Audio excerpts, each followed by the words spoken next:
Right. I think that men are not well adjusted in this society, and women are not trying to re-embody what they have built for us. I agree, and that's why it's important that men have places in the world to have public conversations, so men can find their place in this ever-changing, fast-paced world. Vice masculinity debate. I've been hoping to do a review on this debate for a little while now, but I'm sadly disappointed. Vice has the resources and talent to make a truly thought-provoking and meaningful video on the topic of what it means to be a man. But whenever men get together to have a conversation about their problems and their issues in society, there always seems to be a need to control it and marginalize it. Introducing Griffin. I'm Griffin, and I don't identify as a man. I'm non-binary, and I personally just don't feel tied to like the norms or the confines of gender at all. I want to be clear, I'm not hating on Griffin for being different, but he doesn't identify as a man, or in fact any gender at all. So I wasn't sure why they added him to the conversation. I thought about this for a little while, but I think the producers of this debate purposefully brought him in to troll on everyone. He spends the entire debate just refuting the idea that masculinity even exists. What does that have to do with being a man? Like, surely like a woman can do all those things, so why even attribute it to your gender? That's a good point, but I think Saying that there is a good and natural connection between like feeling good, healthy habits, looking good, and that there's a masculine ideal to that of some sort. Does anyone disagree with that here? I do. Body diversity exists across like multiple spectrums, and I think that it's unfair to like only attribute like mental fortitude and like mental strength to like physical strength. Not having like a perfectly in shape body doesn't necessarily mean you're unhealthy by any means. And ignores everyone's personal experiences and provides none himself. But that's all examples of like toxic masculinity. Like, it's never to invalidate somebody's experience, but like it must be obvious that like these are rules and roles enforced by men and created. Have body type.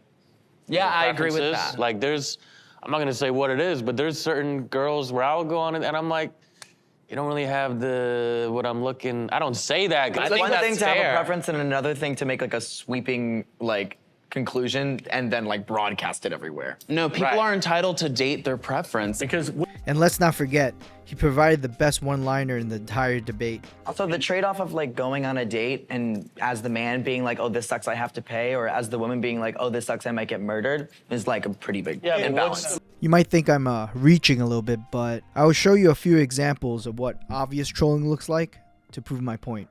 Say it again, Gango. How's everybody doing today? My name is Matan Evan. Perfect. The kid purposefully speaks in a deeper voice and dresses like an adult. I assume it's to trick the participants to at times forget he is in fact a kid. I could respect you if you answered this question. I could respect you if you answered this question correctly. Okay? Oh shit. How much booty have you eaten in the last 10 weeks? He's 15. He's 15. Oh, I forgot. No, I don't need to know. Are you corrupt? Are you a corrupt person? And this kid, he just does random things, goofy things. It somehow convinces everyone to play along. One of these. You can make your choices. Oh shit.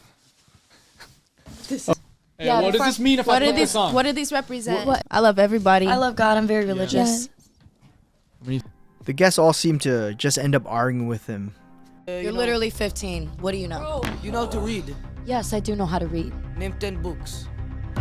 Bro, but how do you earn our respect? How do you? I don't need. So far, he's not doing a really good job. I don't really need to earn your respect. I don't think that's the point. You can. And I don't need to earn. I don't need to earn your I respect. never said you did it. You're just asking me why I'm interrupting you. I'm telling you I'm interrupting you because you don't have my respect. Money matters because if you make unlawful money, What the heck is wrong with you? Champion of the world. Don't everything. I don't know who you thought you was. I don't know who you thought you was. Don't you ever do that. The host of this podcast knew exactly what he was doing by inviting that kid, and he did it for entertainment.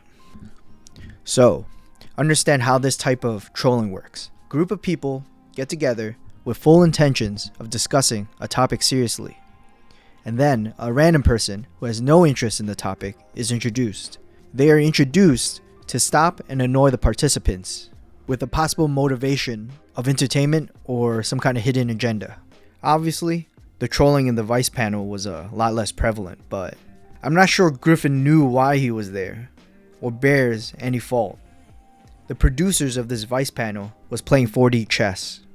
They got a bunch of confused guys. Man is, someone that gets the job done you know, and provides and all that.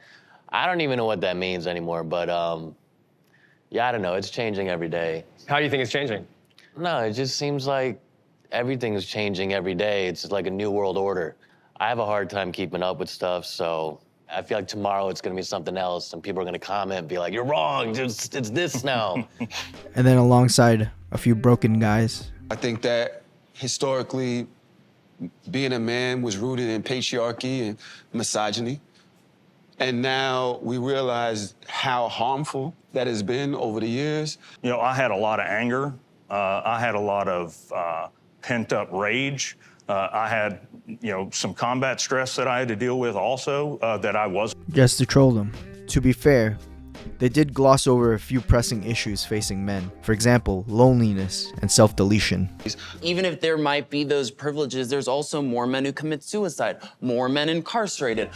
The agreed solution seems to be that men have to change themselves. It's something wrong with men as a whole. They just don't have hope. What about not wanting to go get it? Because there's places to be, there's people to go. You can go to church. I mean, you can go to therapy. As There's much as places you to say go. that, but I don't feel like. Which is striking. All the other social debates I've watched so far, the blame seems to be in society itself, and society should accommodate them, no matter the issue. I'm guessing it's because of the patriarchy. What privileges are you referring to? Like, what privileges do men have? We've constructed this entire society to benefit us. Break it down, like what privileges exactly? Well, since now we're in the patriarchy, I find it odd that 50% of the world's population is demonized for the actions of a few small groups of men who are dead and gone. So with a flip of a coin, just by being born, and by this coin flip, I am male. I am apparently part of this patriarchy. I find this completely ridiculous. It's easy to say that to a grown-up. They can take it. Can you imagine literally saying that to a kid? It's a sickness, a perversion. I think everyone should look up Norah Vincent. She was a feminist writer who wrote a book called Self-Made Man. She dressed up as a man for 2 years and pretended to be a guy. What she discovered was how terrible it was. So terrible, in fact. She spiraled into a deep depression and decided to self-delete in Switzerland. I was amazed because you think of women, you know, we're so nice, we're so easy, men are so mean. Complete opposite. The bar scene and the dating scene give you a different kind of respect for men. It gives me a certain definite sympathy.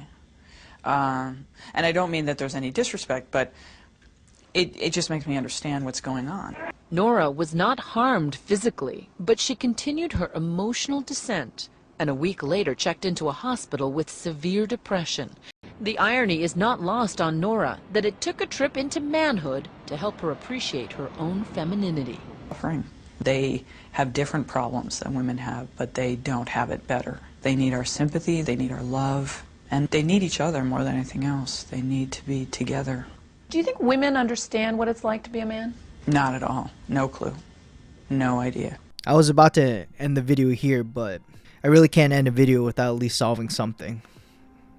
By telling you why this is something that I'm interested in. I have an 8-year-old son, and I'm seeing him absorb what manliness might mean. I'm thinking to myself, like, what does it mean to be a man? So, metaphorically, you gotta be like Bruce Wayne. He's a ladies' man, he's charismatic, he's rich. And on the flip side, you gotta be like Batman.